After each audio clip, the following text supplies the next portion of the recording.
선지자, 그리고 우리가 계시를 받는 방법에 대해 이해해야 할 중요한 세 가지. 우리는 선지자가 세상에 전하는 하나님의 말씀을 전해준다고 믿습니다. 하지만 어떻게 계시가 전해지죠? 하나님의 뜻이 모든 교회 운영과 방면을 조절하나요? 교회의 모든 정책이 하나님의 뜻과 말씀을 통해 왔나요? 하나님께서 선지자에게 모든 것을 자세하게 설명해 주시나요? 한번 알아봅시다. 하나님의 뜻이 극적이고 기적적인 경험을 통해 보여지는 일은 드문 일입니다. 이 말은 이미 들어본 적이 있으시죠? 하지만 선지자들도 그렇다고 생각하시나요? 정말로 선지자들도 우리와 같은 방법으로 계시를 받을까요? 데이비드 베드나 사도님이 이 원리를 훌륭하게 설명해 주셨습니다. 교회 회원인 우리는 극적으로 일어나는 놀라운 영적 사건을 너무 많이 강조한 나머지 성신께서 어떻게 그분의 과업을 행하시는지 그 기본 방식을 알아차리지 못하거나 심지어는 간과하고 있을 수도 있습니다. 작은 영적 속삭임을 조금씩 받아 시간이 흐르면서 우리가 바라던 응답이 완성되거나 필요한 인도를 받는 방법이 간단하기 때문에 표대를 지나쳐 바라보는 우를 범할 수 있습니다. 저는 자주 기적적으로 또는 강렬한 방식으로 느낌을 받지 못한다고 하여 자신에게 있는 간증의 힘을 의심하고 영적인 역량을 과소평가하는 사람들을 많이 만나보았습니다. 성스러운 숲에 있던 조셉, 다메섹으로 가던 사울, 엘마 2세가 겪은 사건을 생각하면서 그처럼 잘 알려진 놀라운 영적 사건이 자기 삶에서는 일어나지 않는다고 하여 자신에게 뭔가가 잘못되었거나 결핍되었다고 생각하는지도 모르겠습니다.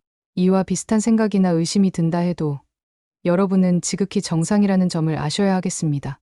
시연, 계시의 꿈, 천사의 방문 등은 일어날 수 있습니다. 그러나 이러한 일은 선지자들에게도 예외적인 일입니다. 대부분 제1회장단, 12사도 정원회, 보조조직, 스테이크 회장단, 감독단, 그리고 다른 지도자들이 받는 계시는 그들이 기도하는 마음으로 함께 의논하고 최선의 판단, 그게 영감을 통해 온 것이길 바라요. 에 따른 결정을 행사할 때 옵니다. 하나님의 의지가 결정되는 방법은 거의 이렇습니다. 교회 지침서에도 이렇게 나와 있습니다. 평의에는 지도자들이 단합과 신앙으로 함께 모여 한마음으로 주님의 뜻을 구하는 방편을 제공한다. 이러한 원리는 사도행전 한 장에도 나옵니다. 그리스도께서는 돌아가셨고 가롯 유다의 죽음으로 12사도직에 공석이 생겼습니다. 다음은 11명의 사도들이 12번째 사도를 어떻게 정했는지 보여줍니다. 밑줄 친 글을 주의해서 보세요. 그들이 두 사람을 내세우니 하나는 바사바라고도 하고 별명은 유스도라고 하는 요셉이요 하나는 마띠아라. 그들이 기도하여 이르되 무사람의 마음을 아시는 주여,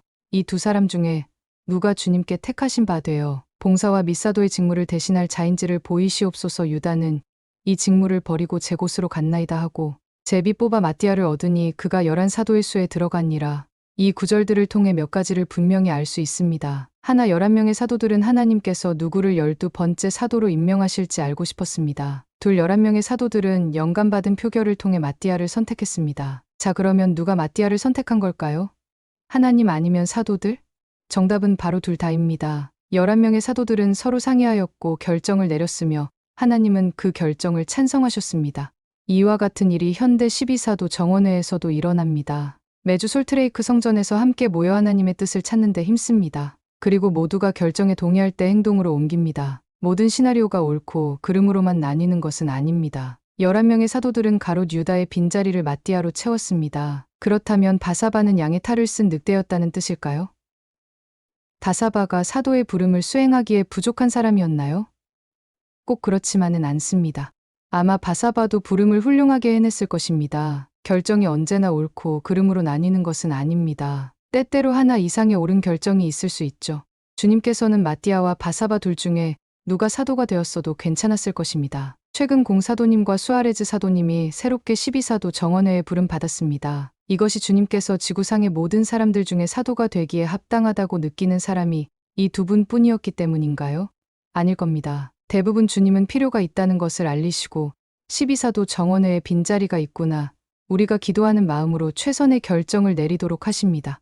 그런 후에 주님이 우리의 결정을 지지하거나 반대하시는 것은 여러 가지 방법으로 나타납니다. 예를 들면 이렇습니다. 그래, 그렇게 하거라. 아니, 그렇게 하지 말거라. 최선이라고 생각하는 일을 하렴. 내가 그것을 지지한단다. 아무것도 하지 말고 인내를 가지렴. 모든 선택지가 좋지만 이것이 가장 낫단다. 여태 나온 선택지는 별로구나. 계속해서 찾으렴. 난 아무 말도 하지 않을 테니 내가 해보렴. 아마 그렇게 하지 말아야 하겠지만 그래도 내가 이 결정을 내리도록 두겠다. 경험을 통해 배울 수 있을 것이다. 마지막 선택지에 대한 설명을 덧붙이자면 이렇습니다. 때때로 주님은 우리의 기도에 대한 응답으로 우리가 이해하지 못하는 잘못된 길처럼 보이는 곳으로 안내하실지도 모릅니다.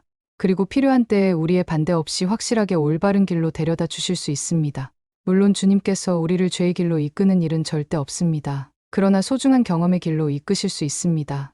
후기 성도 역사 전반을 통해 우리가 수많은 소중한 경험의 길을 통해왔다는 것을 볼 수 있습니다. 그리고 앞으로도 이 길을 많이 걷게 될 것입니다. 셋, 주님은 범사에 명령하지 않으실 것이다. 교리와 성약 58편을 보면 주님께서는 그분의 의도가 무엇인지 확실히 알려주십니다. 이는 보라, 내가 범사에 명령해야 함은 적절하지 아니함이라. 무릇 범사에 강요당하는 자는 게으르고 현명하지 못한 종이니 그런즉 그는 아무 상도 받지 못하느니라. 진실로 내가 이르노니 사람은 모름지기 훌륭한 대업에 열심히 노력하여 자신의 자유의사로 많은 일을 행해야 하며 많은 의를 이룩해야 하느니라. 이는 능력이 그들에게 있고 이로써 그들이 스스로 선택의지를 행사하는 자가 되는 까닭이니 사람이 선을 행하는 만큼 결코 자기의 상을 잃지 아니하리라. 그러나 명령을 받기까지는 아무 일도 하지 않다가 의심하는 마음으로 명령을 받고 그것을 게을리 지키는 자, 그는 정죄를 받느니라. 주님께서는 선지자에게 범사에 명령하지 않으십니다. 선지자들은 자기 자신의 의지로 많은 일을 하고 있고 의로움을 가져옵니다. 주님은 우리에게 해야 할 일을 알려주는 것뿐만 아니라 가르침을 주고자 하십니다. 우리의 성스러운 가능성을 이루는 데 도움이 되는 일의 일부는